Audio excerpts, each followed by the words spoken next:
Then a 169-day rental came through, and we weren't ready for that. Got you. So you talking about an Airbnb Yeah, business? yes. Got The you. vacation rental business, yes, sir. Got you. So somebody asked you or requested Yeah. your property for 169 days. Yeah. It's like half the year. Yeah, You know what I mean? So basically. that literally showed us like, whoa, we got to revamp it. We got to understand more about this business. You know what I mean? So you get the offer. What do you do instinctively? I had to decline the offer. Oh.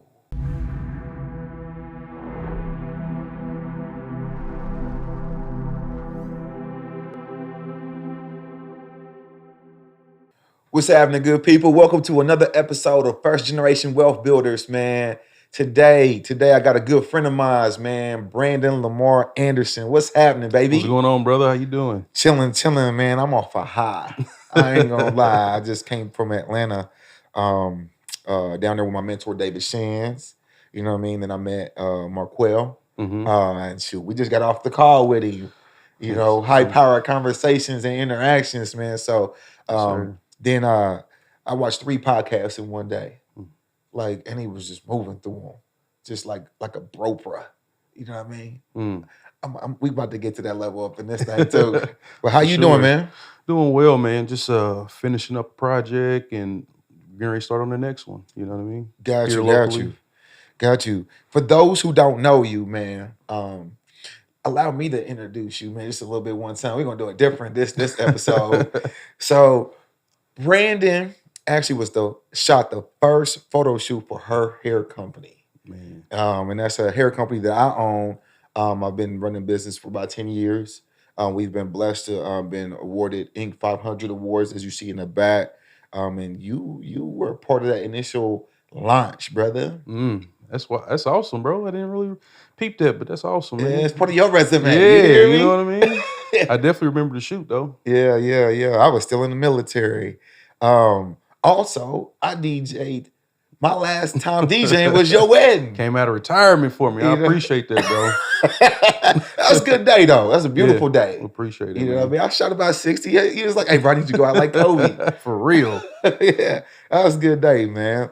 So, man, tell us about yourself. Somebody that doesn't know you, man, who is Brandon Lamar? Brandon Lamar, serial investor, entrepreneur. My background is photography. A lot of people know me from, again, the media world. I have over 15 years experience of professional photography. And the last few years, people know me from my real estate and doing Airbnbs, doing flips, and just trying to, again, grow generational wealth. Got you, man. That fits in and locks in with what we got going on. So, Sure. Let's we have a lot of conversations. We've been to Pacer games, we chopped it up, lunches, dinners, whatever. But let's tap in, man. Like, what was childhood like for yourself? Childhood was good, man. Like I said, great parents. I went to Harshman. Like I said, inner city, went from Harshman to Tech to Indiana State. So solid family. Again, growing up in Indianapolis, man. So somewhat. Any siblings? Yeah, I have a brother, Jeremy, 2 years younger than me. Then I have a sister, Nia. She's 12 years younger than me. So we're a little stretched out a little bit. That's my crew. Got you. Are they entrepreneurs as well? Yeah. Both of them. My brother, he does basketball trainings and coaching and mentoring. My sister, she does like lashes and makeup and stuff like that. Got you. So obviously, here in Indianapolis, a lot of people know you for, your photography. Yeah. You know what I mean? Like, I want to go back though to like when you first got the entrepreneur bug. Like, how did that come about? Man, I kind of always knew I wanted to be an entrepreneur. That's kind of why I picked photography, because it was a very flexible craft. And I went to school and basically didn't have enough financial aid, enough know-how to keep going. So you talking about college? College, yes. Is that when you picked up a camera in college? No, I picked up a camera in high school. Like I said, I pretty much enjoyed it, and I knew that I could make a profession out of it. So Being at Tech, we had Tech campus, so I like going outside. I was able to get camera passes, so I was like, man, there's perks to this thing. You know what I mean? And then I was always very socially aware, so I was able to meet a lot of different people. So I kind of knew that could be a little avenue. I went to school for photojournalism. I also write. I have a book, The Soul's Expression, that I produced. It's been about 10 years ago now. What's that book about? Poetry and photography. So that was one of my first entrepreneur goals, is like, hey, with this photography and writing, I have to make a product. Like, I want to be this big photographer. So basically, by the age of 25, I was able to get together and produce a book, Poetry and Photography, with a collaboration of my poems and photography. So explain it to me though. So I didn't know about this, but like, how do the two how do they work together? Great question. That's honestly how I feel I got my talent and I found my calling. Because I was in high school and I was doing the photos and I was like, this is cool, but I've always at heart been a writer. You know what I mean? And then once we had a specific assignment where we merged the two, it was called text and image. And my then photography teacher, he saw something in me. He saw me light up because I could then take photos and put poems over them, or I could write a poem that I had and take a photo to match it. And that's when I was like, hold on, I got something here. And so that's what kind of created the artist in me, like, okay, I can create this. Got you. And so that's why I went to do the photojournalism, because again, I wanted to be able to have words to represent my photos and vice versa. Got you. Okay. And is this book still available? Yeah, it's on Amazon, and it was definitely a lot of learning curves. So I think this is a dope podcast and show, with entrepreneur to entrepreneur, because, as you know, we've been through a lot of ups and downs, and I learned a lot from that experience. What did you learn from it? Basically having a team. I needed a team. A lot of times you're doing things yourself or just a couple of you, and I was able to get to the finish line, but I needed more marketing dollars. I needed more funding, more things like that to really put my book in front of the right audience. You know what I mean? So at that point, it was more like it was a professional book, but I was running it like a mixtape because of budget. So now, because people over the years, when you gonna do another one? Like, people that have supported me, So we sold roughly over 1,000 copies. That's dope. You know what I mean? Just kind of through my network and over the years, you know what I mean? And so people be like, when you gonna do another book? And now that I know what's out there, I'm like, I gotta make sure I'm in a good space to create it and that I can actually properly fund and market it. Got you. Now, as far as going back to the camera, Yeah. you said that it was in high school when you Kind of fell in love with it, yeah. Got you. Then you went to college for it. Yep. Today, do you think somebody that wants to be a photographer, what would you tell them to go to college? Would you tell them to go, take courses? Like, what route you gonna advise me to go? Yeah. If I want to pick up a camera and go. That's a great question, man. I think it's pros and cons, because I see a lot of benefits of me. Even though I left college early, I saw the benefits of me getting out into the real world, networking, and really starting my career. However, being technically trained, understanding different medias and, the grades, there's some value in that too. So I think it depends on the student, you know what I mean? There's going to be benefit, because what I would tell, depending on whichever student, if you want to go out here and start like me, I started working with a magazine immediately after college. Shout out to the Hype magazine. That's where I got my first start. You know what I mean? So you can go straight to publication, or you can then take the studious route as well. You know what I mean? And really get your network up. Because that's what I would tell people, that in our industry, if you're in college, you need to be networking. Because these are going to be other future movers and shakers, you know what I mean, in different cities, and they're planted everywhere. So that would be one thing that I had to kind of grow my network, versus if I was in an institute like the Art Institute in Chicago, I'm already around artists, you know what I mean? I can, the people that's in our field. So I felt both ways, man. Got you. So we talked before, then you moved to Maryland. Yeah. So talk about the move to Maryland. What was in Maryland?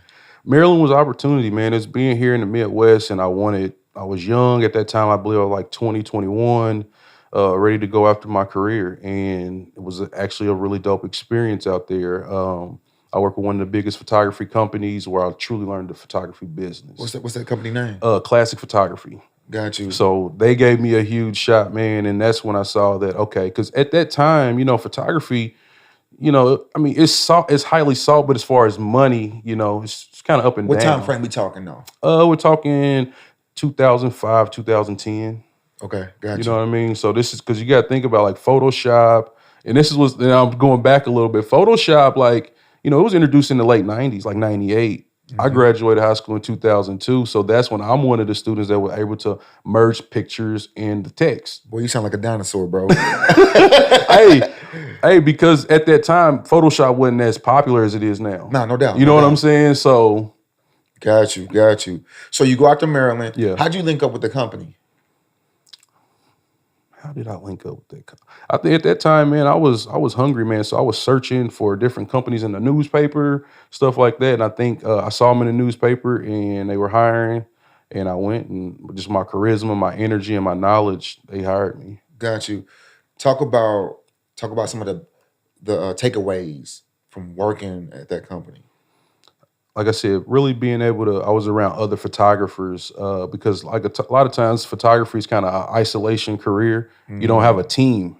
So when you're around, you might think you know everything or you do something this way, but when you're around other photographers, other greats, you get sharpened and you learn more. So technical knowledge, and just how to perform the money side. I saw how they were able to really capitalize off what we were doing, taking pictures, and how important pictures was. You know what I mean? So as an example, we were doing school portraits, photos. So if your kid is in the third grade, you're buying that sports photo. You're right, buying. This is the age where you're buying that class picture. So I right. was able to see the monetary side of it, and then just networking. I saw how their company came together, multiple personalities to make this formidable company, and I was like, man, I want this.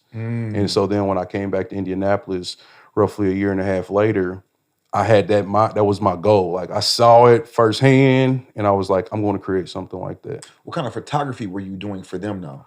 We were doing sports. We're doing mainly like sports portraits. We're doing some action, and then school photography. Oh Got you. yeah, cheer competitions. That was one of our big ones. You know what I mean? So all kind of cheer events, which still go on to today. We're covering those events. Got you, got you. So I've heard you say this before. Talk about what the difference between creative and technical. So technical is like basically I'll start creative because creative is kind of your creative eye. Like you might see something and not know how you got the shot, and you can be like, man, this shot, the way contrast or the colors hit, right? Right, right, That's right. creative. Technical is knowing how to get the shot every time.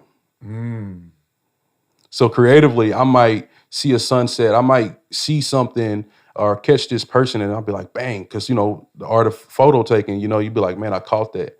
But when you're technically trained and you know how things work, you're like, I can always reproduce that versus it being kind of a one-off shot.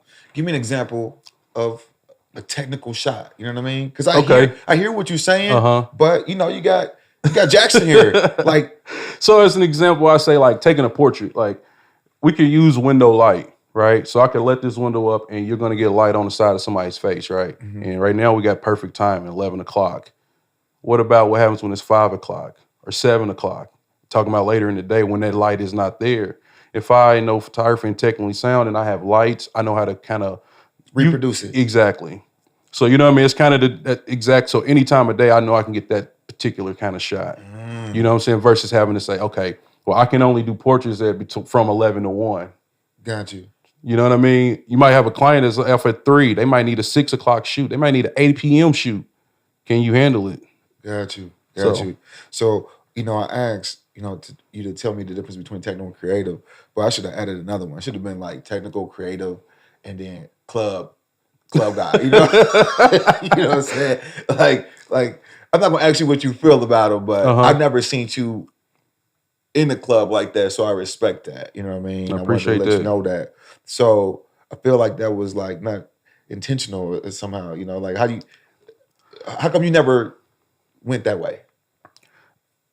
Basically, because I love photography. So again, it's kind of back to the college thing. Like when you study it, you appreciate it. So and then I always saw myself bigger, so I understood marketing a little bit at that time. So I still have done a little club photography, but I've kind of always wanted to position myself a little different because my mindset was like, hey, as an example, in the club you might get $10 a photo, but I knew I wanted to do dreamy weddings and big events, and I'm like, it's hard to get a person who's paying they're paying you $10 for them to pay you 1,000 or 1,500 because they're Got gonna you. be like, this dude, you know what I mean? And so I saw kind of that separation, and I was like, I want to make whatever area of this photography I do, it's highly sought after. It's going to be upscale. It's going to be premium. And, the event, it just kind of wasn't always, I didn't want to market myself as much like that. And then, it was a lot of sacrifice because I would see guys making tons of money, you know what I mean? And I might have been still developing my strategy, but then 4 or 5 years later, as we built relationships, they would come back and be like, man, they're trying to break into the wedding market. They're trying to break into these other markets that I'm in. And, they're like, man, I wish I would have did this a little differently. But they can't because they charging $10 per Yeah. picture. Yeah. Mm, gotcha. Now, where does third eye photography come from? Like, what's the name mean? Man, it has changed over time, or evolved over time, I'll say, but today it is creative photography, basically very thought provoking. My whole process now has evolved from when I started. First I was through these eyes photography, and Mm, then I elevated to third eye photography, because then I knew that I could shoot from multiple perspectives. I could, and then just keep myself pretty diverse, and creative, artistic, so people wouldn't just look at me like, hey, I just do headshots. I was mm, always like, I'm a creative photographer. And that became a story, an intro. People like, okay, what's creative photography? Or what can you do? And then I would start my third eye, my visions. Okay, this is what we're doing. This is what kind of shoot. This is what I see. And as I perfected my technical skill, really went hand in hand. got you. What did you apply immediately that you learned in Maryland to third eye photography? Flash photography. That Mm, simple. Like before, like when I say you're just kind of a natural creative, you're just kind of shotgunning with your camera.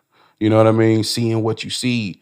But when you add that flash and you're able to compensate and use equipment, I was like, okay, I'm not doing a shoot without a flash. I have mm, to be able to have this polished look. It no longer cannot be fuzzy here. It had to be sharp. It has to be sharp, vibrant, colorful. got So, you you. know what I mean? Got you. Got you. All right. So then you back in town. You doing your thing. We work together. Had you met your wife at this time?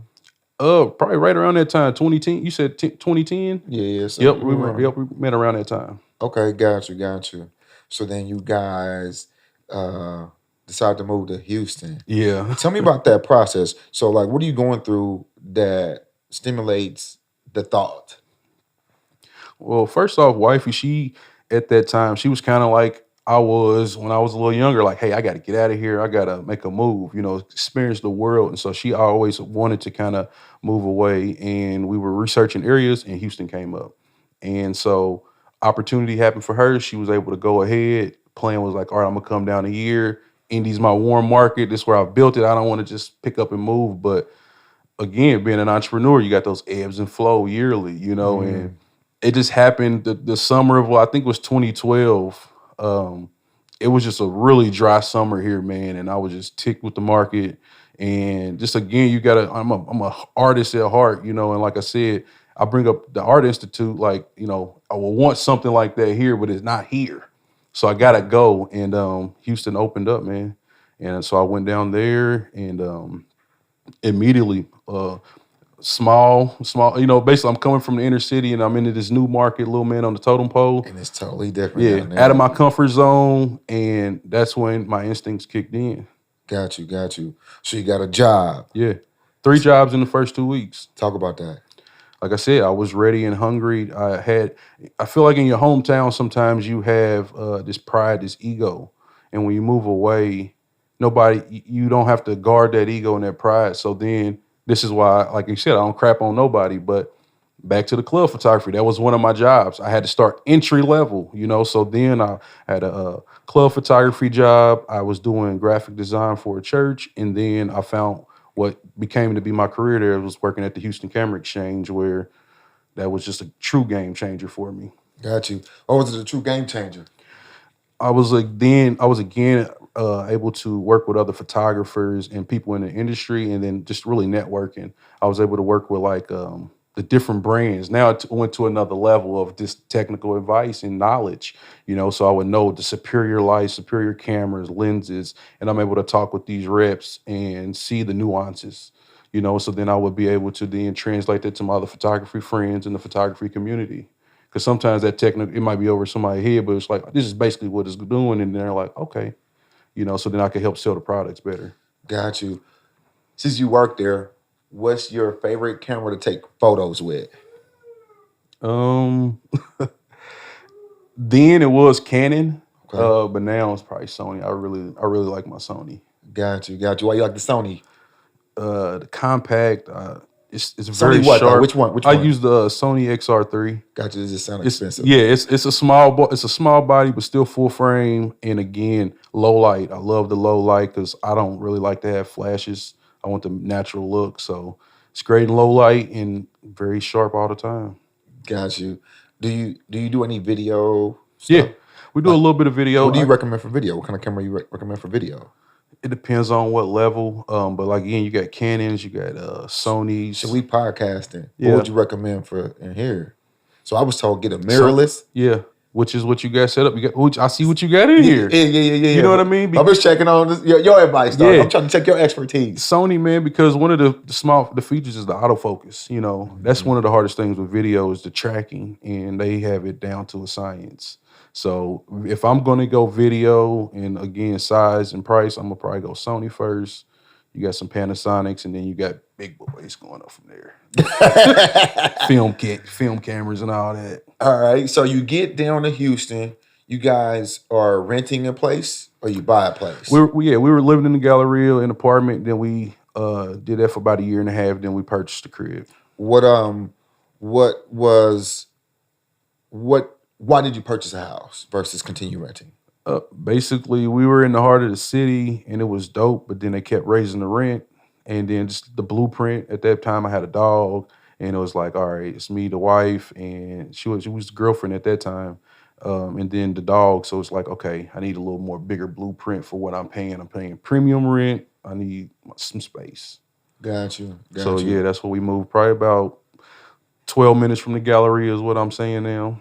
Okay, And got you. yep, So correct me if I'm wrong, but this became your first investment property. yep.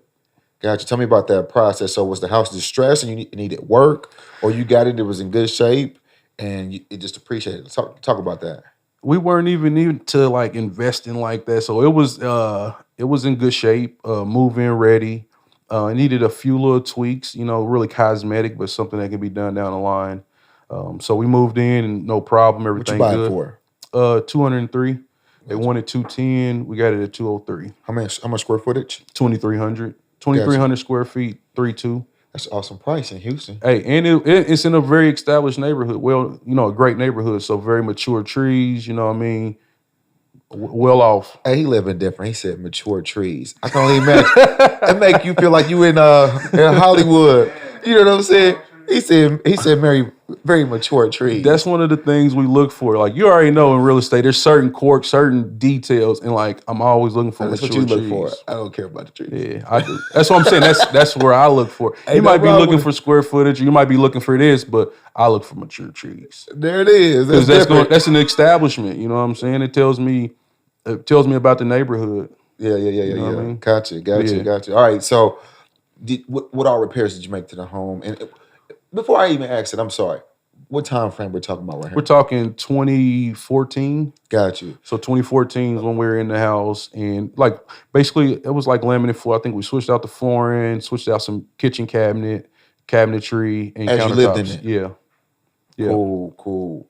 So you're living in it. You're Yeah, doing so the little repairs. renovation. Yep. How long do you keep the home for? We still own it, but we were living into it. So like kind of speeding up to how we got into the real estate thing. We started doing what we call the terms called house hacking, where you basically rent out bedrooms. And so from our network, we had people coming into the area that needed lodging, and it's just me and her, and we have 2 free bedrooms. So then we started renting out those bedrooms. And so that was our first true entry into like kind of real estate, like, okay, getting your place paid for, you know what I mean? So it's like, okay, this is cool. We can do this. So we did that for about probably a year and a half, 2 years, and then speeding up. So I said that was Hold on 20. real quick before you Okay, go too sorry. far on Yep, that. yep. You start house hacking and renting out rooms. Yeah. So you're putting like special locks on these doors. Now, these are kind of like people you trust. So this is like somebody, at this point, we're not marketing this. This is solely people like, I know you're in Houston. I'm moving from here for a job. I don't have kids. You know what I mean? And I want to be with somebody I can trust because of the rental rates in Houston and stuff like that. So it was like a warm market. It was a very warm market. Got you. I can't do that shit. I like going to go get snacks, and I just be in my underwear, go get snacks. That shit be totally disrespectful to somebody. I mean, but if you, but this is kind of the thinking. If that is paying for your place, do you really care? Would you not make modifications? Hey, you see what I'm saying? So it's like, hey, if I'm making $1,200 a month off renting 2 rooms, I can put on the road. You know what I'm saying? I got you. Because then this is where when we talking about debt reduction, all that stuff, instead of blowing that money, we were paying debt down. You know what I'm saying? So the same money that I would be paying rent, I still would pay my mortgage coming out of my account. But then that became invested money. The money that brought in, I'm paying stuff down. How did your wife feel about that process? She loves it. Got you. Yeah, she's an accountant, you know what I mean, CPA. Numbers so make sense. Oh yeah. You know what I mean? So I credit the debt thing to her, you know what I mean? Because that's what she's all about, making sure the money makes sense and getting that interest, all those things off. So attacking that debt to get that out the way. So that was her. She was with it. Did you ever have any female tenants? Yeah. Both of them were females. No problems. No. Oh, y'all got a healthy relationship. Yeah. Because that might not fly everywhere else. There might be a conflict of interest in the business. We locked in, man. You know what I mean? We locked in. Got you. Okay. We got big goals. So you're house hacking by renting out rooms in your house. You do it for a year and a half. Yeah. What's next? Next, wifey's looking for an exit strategy from corporate America. So she introduces real estate courses she went to class, and she went, loved it, brought me along, and I was like, okay. And she's leading the way in this. Yeah. This is her. She wants to, this is kind of an outlet for her. You know what I mean? So I'm supporting. I'm like, okay, I'll go see what's going on and make sure everything checks out. And then I saw the benefit of how I could work together. And I was like, okay. And so we moved forward with going with one of the coaching courses. And we literally launched our vacation rental business the next month. Got you. Can you talk about the impact of getting the education before you jumped into real estate? Pivotal. I mean, because you don't really, until you learn, you don't really know. You know what I'm saying? It's a lot of questions, I'd say. But getting, technically trained and having resources and people that you can call and ask is priceless, because there's just so much knowledge. Like I say, you're not aware of. You hear certain strategies, you might know the basics, but then people who have been in it for years, they know multiple strategies and how could continue to benefit from it. So, the guy that I was learning from, just quickly, he was managing like $10 million a year in assets. And I was like, yeah, that's what I want to do. Just solely managing and teaching. And I'm like, this is what I want to do. Prior to doing that, did you check out any type of real estate videos on YouTube and stuff like that? Not really, man, because I'm like, me and wifey, we help balance each other out, and I have a solid business mind. She's quick, I'm methodical, so that's kind of where she has her great instincts in business as well. And when I saw that training and the way it was presented, I was like, this, I can get something from this. You know what I mean? Gotcha. So you can get your money back. Absolutely. Got you. Have you got your money back since you invested? Absolutely. We got our money back in 3 months. And what was cool about it, it wasn't even really utilizing their strategy. So that's why when you say training, it's definitely, you got to be exposed to different things. You know what I mean? Gotcha. Because you don't know how that information going to affect your mind and how you can find loopholes and things like that. So what I'm hearing you say is that you went to get educated on one thing, but it stimulated thought to do another thing. Absolutely. But you would never got that had you not pursued the education. Not at all. It would have taken us way longer. You know what I mean? By going through that training and that course, like I said, we were exposed to knowledge. You're exposed to people who are successful already in this area. So it kind of gets rid of some of that mystery. You know what I mean? You start to see, once you see people making money and you're around people making money, you feel the freedom to make money as well. You know what I mean? Did you make any connections with any of the students? A couple. Yeah. Gotcha. Like, cause basically they would have the monthly reads. So you see those familiar faces and that you definitely would link up with them and check in and see how they're doing. For somebody who doesn't know, a RIA is a real estate investment group. That's what he's talking about. Yeah. So, so you got those here in Indianapolis. It's called a SIREA. But you got local real estate groups that you can find on Facebook groups or companies and business pages, or you can find them in your local town. So got you. All right. So we did that, man. House hacking. Yep. What's next with real estate? What's the next step you guys take? Next step was, like I said, we launched the business. We started doing the vacation rentals and just kind of sliding into it, doing weekends. And then we got hit with a huge, we got hit with a big rental, and it just kind of changed our perspective on looking at everything. You say big rental.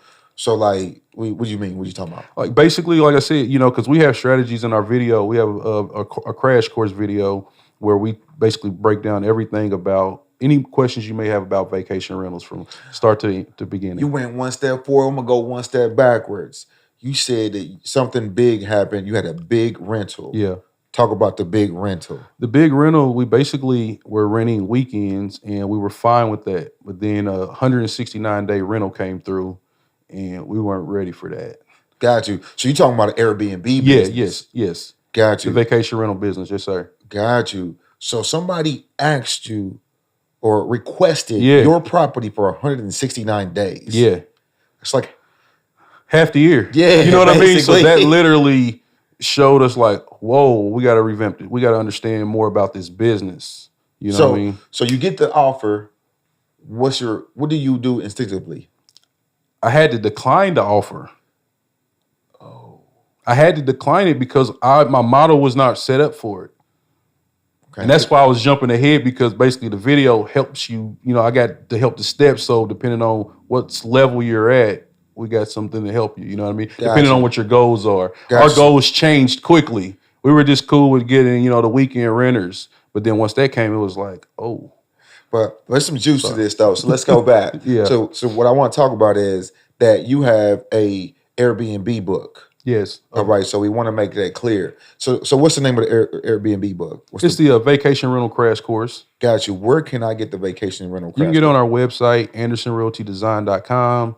It's going to be one of the featured products as soon as you click on our link. We have a few different packages where we sell the crash course. We sell downloadable content with it as well. And we also have coaching that comes with it. Got you. Could you talk about like this entry price point? What's the course? The crash course is $499. Okay. The downloadable content is $999, and then the coaching is $19.99. Got you. What comes with the coaching? The coaching comes with the video, all the downloadable content, and then basically some coaching calls to make sure you're on the right path to getting your deal set up. You know what I mean? How long the coaching calls last? Generally about 30 minutes. Depending on what's going on, because it starts at the $19.99, but generally we're going to give you at least 2 30-minute coaching calls, and we can have email correspondence as well. But it's really for that package is for the person who is looking to start immediately. You know what I mean? So that's literally helping you potentially select your product, your property, your area. It's really a thumbs up, thumbs down type thing. Boom, you're trying to get somebody in that Airbnb business in 30 days then. Exactly. You know what I mean? Expedited service. Yes. And that's kind of why we created the 3 packages, because you got the video for just the knowledge. You're going to learn a lot immediately just from learning it, by watching it and viewing it. And then we have the next packages. Say you love what you see in the video. We got all the downloadable checklists, all the things we talk about to help scale your business. It's in that second package. So you don't have to create it. You can just take it straight from what we have. And then we got that next package that includes those both too. But then again, this is more of a, hey, I'm in this area. You can actually talk to us, reach out, and, get some more feedback to make sure, you're making the right decision. Because that's kind of our big thing is that, we're not about no gimmick and just trying to get rich quick or anything like that, but making sure people are really thinking about it, goal setting. So that's kind of what we do in the video. Got you. You were speaking on it, but I wanted to make sure that we highlighted it. I appreciate what I mean? So let's talk about it though. Yeah. You're renting your home, as I understand. Yeah. On the weekends. You're just renting rooms though.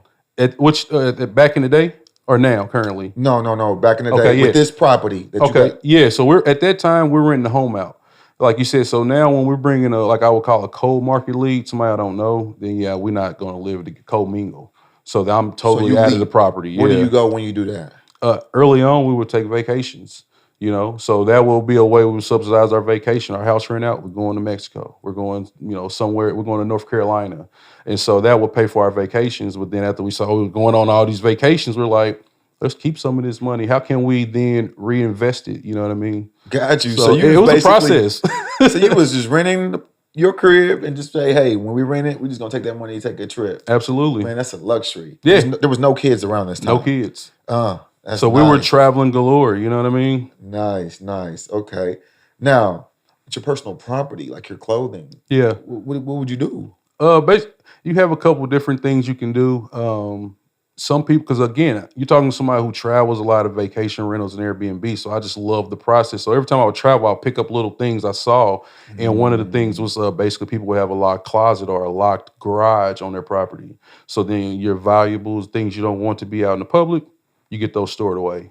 Got you. All right. So the whole process is really working on neutralizing this place. Understood. You know what I mean? All right. So you get this big whale. He wants to rent your spot for 169 days. Yeah. You decline it. I declined him, yeah. But that was so pivotal because it helped change our thinking. All right. Because then, that was probably in August. And then at the end of August, I got the vacation rental that propelled my business to the next level. I got a 3-month renter. In the same spot? Yeah, same spot. At that time, I only have one. So how are you now? What did you do to prepare for the 3-month renter? So it worked out perfect timing. We had just got married. We were going on our honeymoon. So we're already going to be out the country for like a month. You took a honeymoon for a month? We went a couple spots. We went to a couple spots. Your money different. It's okay. We'll talk about that later, but okay. Yeah, so it was kind of timed around that. And then what we ended up doing was we lodged at a family member's crib that was local. So we basically were able to kind of break bread, to say, hey, y'all mind if we stay here for a month? We'll help. We got a business strategy proposition going on. Force us to get out of our house. We're willing to kind of help break bread over here. So then that inflow helped them out, and they like, okay. So we stayed there for a month. I think we're on vacation, and when we came back, I think we were there for like another week or two, and we went back to the property. Got you. All right. What's next? After that, we're going, and so we're trying that model out. And then I think at that first year, we did like 4 months. The next year was 8 months. And then How much money you make the first year? I think we did like 17,000, 18,000, something like that in 4 months. And what year was that? 2017. What you do in 18? 18, I think we did like 28,000. Got you. And that was 8 months. What was the difference? Giving it more time. So this is the process of, and that's why I said the video, we make it to where people don't have to go through what we went through. That's kind of the shortcut, you know what I mean? Right. So I already outlined the strategies, what you're going to go through to kind of get you primed so you got a good solid plan. So the first, like I said, we did the 4 months to just try it out. It was doing well. So then we're still kind of operating this property. So the next year we do 8 months. And that time it was like, I got to get out the way. And then the third year was a full 12-month cycle, and we made 50,000. So you said something. You had to get out the way. What did you do to get out the way? I started looking for other properties. Got you. So did you get another property? Yes. Did you make that Airbnb or both of them were So Airbnb? Basically, we once we got the next property, we slow rolled that one to renovate it as well, to really focus attention on this first business and get it really the first property, to get it optimized and everything like that. Once we got that model together, and as we're working on the second one, we basically kind of rinsed and repeat. We got out the way. So we then came back to Indianapolis, spent a little time with family, kind of testing it out, see what it can do. And now I can't go back to Houston. I'm joking now. We're working on our third one in Houston now. Got you. So where in between the first baby come in at? The first baby comes in 2018, at the end of 2018. And we're in the second one, finishing up the renovation for that one. Gotcha. All right. Now, let's speed up. Today, how many properties do you Airbnb? Currently 2. Like I said, we're working on the third. Got you. You've picked up flipping now. Yeah. Got you. What intrigued you to start flipping? Always looking for the right deal and to grow our cash flow. You know what I mean? To basically and to grow our team, keep our team busy working as well, our contractors. But really just to But this create, one is in Indy though, right? yeah, So how'd you get your first deal? through the personal network. People know I'm coming back to town, kind of knowing a little bit about what I'm doing, kind of my history, and thought it was a good opportunity for us to partner on. Got you. How as that project's done, it's Hmm. on the market. How Yep, long did it take you start to finish to about 8 months. And so we're a little over, over schedule or whatnot, but it was a full project. We're still very proud of it though. got you, got you. What were some of the things that you learned during this project that a class can't teach you? Hmm. On this project, 'Cause you got a partner. yeah, You know what I'm saying? You have to get contractors. And I remember pulling up on you and at the lumber yeah, the yard. lumber. And then you was just like, yo, I need the contractor. And I was like, I can't give you my guys, but I can show you how to get some. Yes. And so, you know what I mean? I was in neighborhoods with Ziggy, and I was like, man, let's just pull up at this one. And I like to go specifically to go look at their work. They're not working, I don't hire them. Yeah. It's nothing personal. I may miss out on that, but I need to be able to see your craftsmanship. I don't want to see pictures, Yeah. which I could send you somebody else's pictures. Right. And so that allowed us to go see their craftsmanship. Yep. And we were able to tell who was doing good work, who was not doing good work. How'd you feel about that experience? I thought it was amazing. I mean, just like you said, getting in a game and then, like you said, moving from a photo to the actual true work. It's a true more accurate representation. You know what I mean? I've kind of had the pride and the quality of work, and just not being afraid to get out there. We're in investing, we're in real estate, so it is a lot about networking. So I thought that was a great exercise to, like you said, to help add to your, quality, your contracting team. Got you, got you. Back to the original question. I'm sorry because All I right. didn't let you answer it. What did you learn in the field that you did not learn in the course? Because the field is different. It is. I'm trying to think, man. It was a lot. We learned a lot. I mean, right now I'm happy, so I can't even think about like the. But it's cool. It's cool. Yeah, it's just something to really think about. If you think about it as we go, man, bring it back to me. Just because that's important to somebody listening. Because actually getting started is more important than all the information you got. Yeah. You know what I mean? You learn. Obviously you learn through information, but you also learn through taking action. Yeah. And I think that I want to basically highlight what you learned through your action that you did not get in the book. Because it's just imperative. Yeah, it's because I learned so much, man. We like our lessons learned for this project was over 200. You counted them. Yeah, I mean, we basically we went into this thing. We know what we know, and we don't know what we don't know. So we were more like, hey, we want to continue to grow and improve. So we would jot down, kind of the things that went wrong and how to fix them. So we're over 200 lessons learned. But I would say, what's your biggest lesson learned then?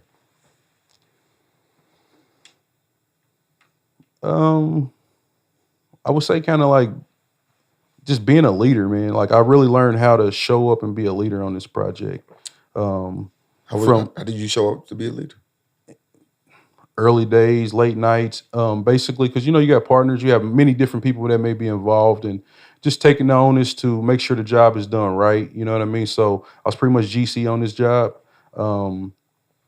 So basically just bringing your thoroughness and putting your blueprint on the team, you know what I mean? Kind of imparting your integrity, kind of how your operations and making sure that everybody's kind of on a cohesive pattern to understand, make sure we accomplishing our goals. Got you. So, all right, you get through that, you're done with it, 8 months. What's your purchase price? Purchase price was 110. What was your rehab cost? We put about 250. So you're at 360? 360, yep. Got you, plus some holding costs maybe? Yep. Got you, so let's just say 370. 40, Yeah. 30, 40. Okay, so then you're more so, you say 30, so 390, 380, 390, somewhere in between there. What's your ARV? ARV, we're listed at 555. 555. So you're Yeah. looking for a Whopper here. Yeah. Woo! That's over 100 grand. It's over 150 grand. Yeah, I mean, the neighborhood we're in is moving. The house 2 doors down went for 535. How long was that house on the market? It was on the market 60 days. Got you. Yeah, Got and that you. was about a year ago now. Got you. So I'm gonna be honest with you. When I hear numbers like that shit give me anxiety. Like, I don't want shit on the market for 60 days. Yeah, How long has your house been on the market? 30 days. How you feel? Man, I'm for the long term, so it's more like I would like it to be gone. But as my realtor and others have been advising me, like, house at this price point, you have smaller, not as many buyers, look for more particular buyers. So it could sit up to 3 months, so I'm prepared waiting on that right family, that right buyer. Cause like I said, the quality, the location, the neighborhood, it all kind of justifies it. You know what I mean? Got you. All right, so I want to highlight what you said, and it's important. I typically stay under houses under 300,000. The reason why is because, if we could use the analogy of Mercedes-Benz dealership, Mm-hmm. everybody wants one, but they can't afford one. So we drive by, but we don't actually stop and test drive because we don't have the purchase power for an S-Class typically. But the majority in the masses buy used cars. So if you really want to get saucy, homes under 200,000 sell a lot quicker because the buying pool is just that much larger. Absolutely. So my strategy, I stop max right around $300,000 just because it starts to increase. When you're looking at homes of that price point, typically it's a couple. Mm-hmm. I at 200 and under, 250 and under, you're selling the single family residence with maybe one parent sometimes. Yeah. And that's just more frequent, unfortunately. Mm-hmm. So like that's the psychology behind my strategy. Yeah. That I wanted to share with you. I will add in that is a good lesson learned. I love that point because that is one of the things we were talking about. I did learn from this project was I think we're finding our sweet spot as far as the pricing structure. You know what I mean? Yeah. As far as what the market dictates as well. So that was something that was kind of an afterthought. You know what I mean? But we were like, okay. So like you said, as an example, doing something between the 2 to 350 range is kind of where I want to be. You know what I mean? You can still add your customization at that price point. Yeah. But you still have a larger buying pool. You know what I mean? Yeah, absolutely. You know what I mean? So because for me, it's about speed, love, success. So it's about how quick can I get to the next deal. You know what I mean? It's about being able to display socially more work and produce more. And that's going to get you more. Yeah. As couch to holding, looking for the home run. Yeah. So just something to consider when you're doing business. There's no right or wrong way, but for me, is able to keep my team busy. Yes. and keep turning. Absolutely. You know what I mean? And sometimes instead of getting 100,000 per flip, if I'm getting 70 to 60 per flip, but I'm doing 2 and 3 very often, that benefits everybody on my team more. Yeah. And that keeps the engine and the throttle going. Facts. Yeah. So that's just something that I would recommend. Now, something that I'm hearing is that you're 8 months in on construction, and so you have a construction loan on the property. Yeah. All right. So, as you're getting offers and things are coming in, consider that you have a year loan. Mm-hmm. So you have a year construction loan. Yeah. That will expire. They can extend the loan, though, Right. but then they charge you 1% of whatever they lent you. Yeah.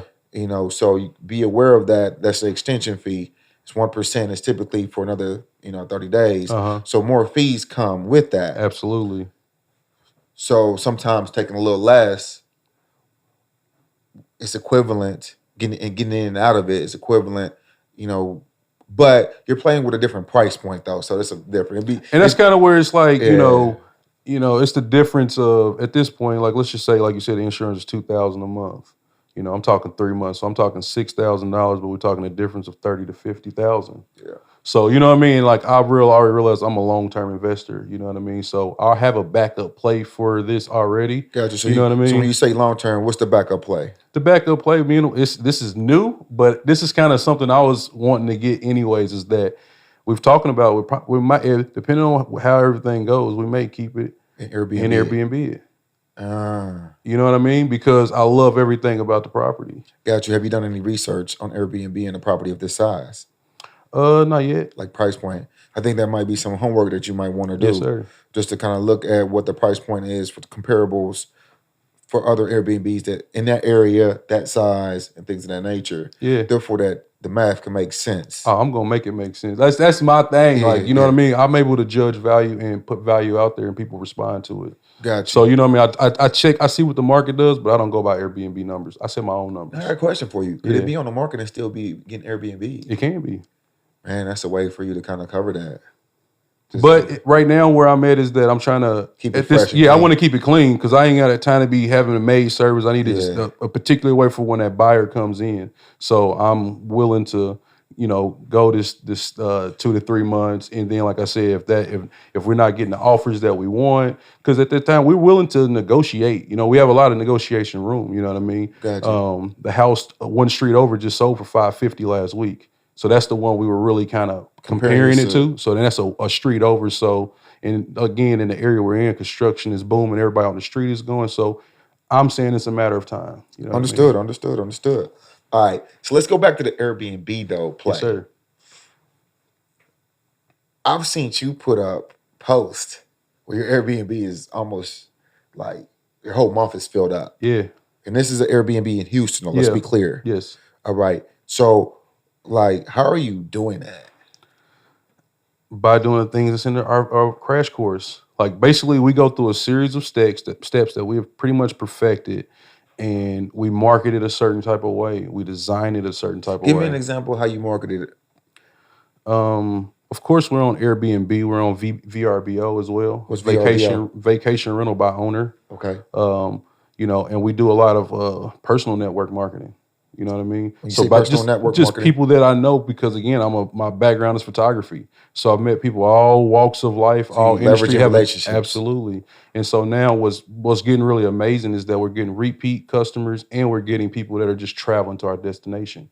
So I have people hitting me up on a regular to where I have to get more there because I can't fulfill the demand. I'm telling people I can't do it, or I'm booked. Like, no joke, last week I had a guy call me, and Tashina Arnold wanted to rent my spot. Pay him, B2B. But I was filled for the month. You know what I mean? So it's like, it's like, man, okay. So that's why this model is so amazing, and it's something that's very duplicatable, very scalable, you know what I mean? Even if you are busy. So you got to flip in. You know what I'm saying? You're working on getting it sold. What direction are you taking in the near future? Do you want to flip or do you want an Airbnb? I want an Airbnb. And that's what I was about to tell, if I can't talk about the next project. Yeah. So the next project that I'm working on in Indy, I'm actually working on a huge Airbnb bed and breakfast. Got you. So that's what I'm working on right now. So you say bed and breakfast is different. It sounds like I'm getting fed. It's that style. Like, I'm using that to paint the picture for you. You know what I mean? Okay. But it's still going to be kind of our Airbnb, but we might add that concierge service because we're about to build this compound type situation, 7 bedroom, 5 bath. So for those who don't know, bed and breakfast experience, yeah, what's that like? Basically, that is kind of where the Airbnb model kind of came from. Basically, you're traveling around and you need lodging. The bed and breakfast would actually come with food, but Airbnb, you're actually just renting a property. So that's kind of where they got it from, where you can travel anywhere and you can get a room or rent out a house. So I'm using that bed and breakfast because that's the feel. Because a lot of times our vacation rentals, people love them because they're a home away from home. I had a 30-day renter that just checked out this past weekend, gave us 5 stars, and was raving over our place, how clean, how nice, the quiet neighborhood, and that it was a home away from home. Her words exactly. So when I say bed and breakfast, I want that. It's going to be that country cottage type feel to where your family can come out here and enjoy. What are you doing to get people to rent your properties for such long terms? Honestly, we truly believe it's in our design and our aesthetic, how we photograph the property. You know what I mean? I show the amenities, so I'm a marketing photographer, so I know I highlight the space. You know what I mean? So would you advise for somebody who is wanting to do this to get a real estate photographer? Yeah, I talk about that in the video, that's a key component. You can't just shoot the photos yourself. That's in the course. Yeah. So it's basically saying you need to hire a professional. Like, tell you but that. I can hire a professional, but it's a difference in. So what are you doing different? Because he could be a professional, you could be a professional. What are you doing differently to highlight the property? I mean, Don't be selfish with the sauce, bro. I'm trying to tell you. You gotta buy it. You gonna have to. Once you see the video, it's literally going through it, and I'm telling you, we're neutralizing it. I'm putting stylish things in here. I'm layering it. I'm making it comfortable. Gotcha. I'm creating a home away from home. Gotcha. You know what I mean? Like that is the secret sauce. Gotcha. Because just think about it. When you are buying an Airbnb, you know, we've all been in that position. You're looking for price, you're looking for value, and at the end, if you can get a little location, but you're looking for you can only see with your eyes. Got you. When you're renting it for 30 days, Yeah. what's your ROI like? Your return on investment? Yeah. Basically, 3 to 4 times the monthly mortgage. Got you. So if you're at 1,500, you're doing 45, 55 sometimes. That's net, meaning that after expenses? After expenses, it would be around 3,000 to 4,000 per property. Mm-hmm. Got you. At full occupancy, like we're rolling. All right. So next question is: you're doing this in Houston, and you're proficient in Houston doing it. Let's talk about the indie market. Yeah. Do you feel that? I got one. Mm-hmm. You know what I'm saying? I got one in Avon.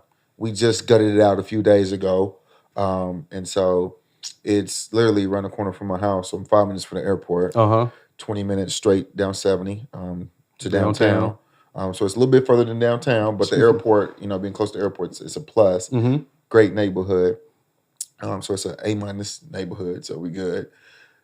Like, do you think that I have the same, I'm not holding you to it because there's nobody, it all depends on the quality of home and everything and the client. But do you think I have the same potential here in Indianapolis? What I was studying with Indy, I said I feel like you can definitely do. The location is key, but I feel you can do double. Double. I think. So you're saying like I could double my mortgage because Avon is still a very attractive market. Gotcha. Indianapolis is growing, and that's the thing. Even about Houston, you look at these places that are constantly growing, man, and they have family out in Avon. Like there's so many angles with this thing. How people with a person will rent your stuff. You know what I mean? Got you. So like, being from the city, if you were to tell me, say, I'm about to start scouting for more Airbnbs, where would you tell me to go look at? I try to be, like you said, 15 minutes within downtown in any direction. The closer you are, if we can get 12 minutes, 10 minutes, the higher our price we can charge. But if we can be 15, and that's why I say 20 minutes doesn't hurt you because you have many different kinds of travelers. You know what I mean? So some people, 20 minutes is nothing for somebody coming from Cali. You know what I mean? Right. You know what I mean? So 20 minutes is, you can get a lot of places. So if I can get within 15 minutes, 10 minutes, I want to be by attractions. One of the places that I'm really interested in is like the fairgrounds. That's another area. They have events year round. You know what I mean? So places like this that are constantly in high rotation, Indianapolis has a lot of conventions and conferences, like they booming, and people are looking, but what I realize in Indianapolis, we don't have the crazy numbers popping up. We don't have Airbnbs everywhere, and that's still not a negative. So because if you do pop, you're going to pop up. Whether you are in here. Absolutely. Got you. Because if they're looking and they say, hey, I'm looking for this, Avon's still going to pop up. As long as you can put yourself in that search, you know what I mean? So the numbers aren't kind of hitting you over the head. You're able to, and if your stuff stands out, you're going to book. You know what I mean? So that's kind of like you said, you're researching what's out there, and I think that's probably a good. So when you say stand out, you're talking about the quality of the finishes on the house. Yeah. Got you. So you want to modernize the home. Absolutely. You want it to be a vacation, feel like a vacation destination, whether you are in a small city or a large city. Got you. You know what I mean? Do you do themes with your homes or anything like that? And I created Wifey. The first one is like a ranch style house. The second one is a mid-century modern. So that one we really did theme that one out as far as our design, our furniture, the renovation, the colors. So it feels like a beach home. You know what I mean? It has very light wood versus the first property is more mature. I said it's mature trees. So we get a lot of, elders come in and hang with their family members. You know what I mean? You killing me with the tree thing though, bro. You look it up, bro. You're gonna be like, he might have been a little ahead of his time with them. I'm trying because these are the things that when you look at, because I look at high appreciation neighborhoods and areas, and that's one of the main essential things in a high appreciation neighborhood. You go down Meridian, what do they have? You see what I'm saying? So it's not. I'm not just in the woods being my artistic self, but it's some real values with it that people they look for that. Understood. Got you.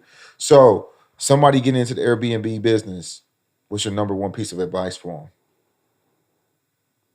them? If you're getting into vacation rental business, I think, like you said, look at the resources, tools that are out there. I think it's a great business you can get in, you can learn yourself, but kind of like what we were saying, if you can get some coaching, some training to help you escape some of the hurdles and puddles, I would definitely try to do something like that. But if you're getting in, get your goals together. I think that's probably the first thing, kind of establish some goals, what you want to do with it, i.e. if you want to do weekends, if you want to look for a week renter, or even a month renter. Because I had a guy, as I talk about this more, I got a guy up in Geis who's about to put his property, he's by the water, so he's about to use these strategies. And one of the things we're going to do, because his family's in the house, so you can put the parameters on how long or how short of a stay somebody can rent. So he's going to be like, okay, you got to get at least 5 days or 7 days. You mark that. So when I'm saying marketing, you marketing it like that. But could that hurt you? You know what I mean? Because you're limiting yourself.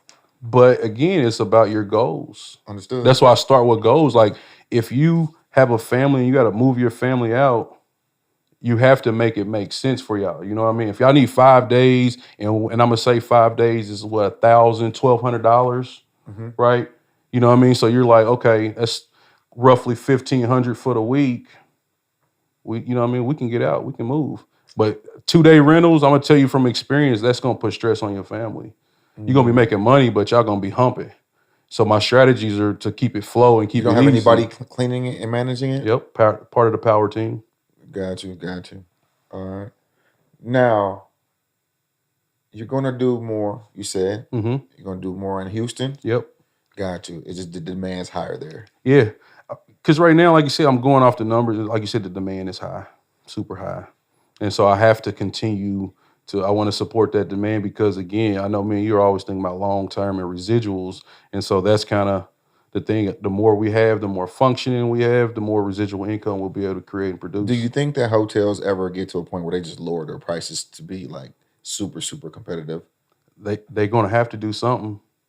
To be honest, I mean, because they're starting. I've even seen hotel trends like Hilton and Marriott. They've created Airbnb style villas.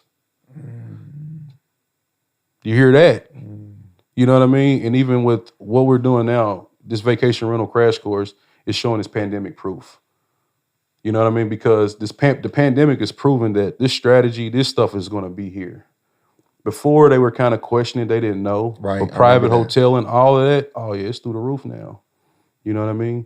And like you said, if you see the big guys forming and trying to create models to kind of compete, because they're seeing people want multiple rooms. When people travel, they want to be with their friend. They don't want to be in a hotel 3 rooms down and I can't talk and do this. I got a pet. No, they want to be in the same space.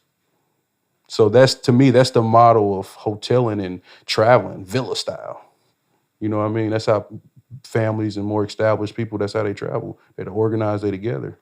Understood. Man, I appreciate you taking the time out, man. No problem, man. Thank you. It's always good, you know what I mean? Chop it up. Man, the Airbnb king. Yeah. I was about to call you R&B king, bro. Oh, man. So, hey, I want to thank everybody for listening and watching another podcast today. Make sure to tell a friend, man, to check out First Generation Wealth Builders on YouTube and all podcasting platforms. Again, tell a friend, man. And if you're interested, don't forget to check out my man's book. You know what I mean? We'll put the link in the bio. And, you know, if you're looking to get into real estate via the Airbnb route, I think this is a great opportunity. And I'll see you on the other side.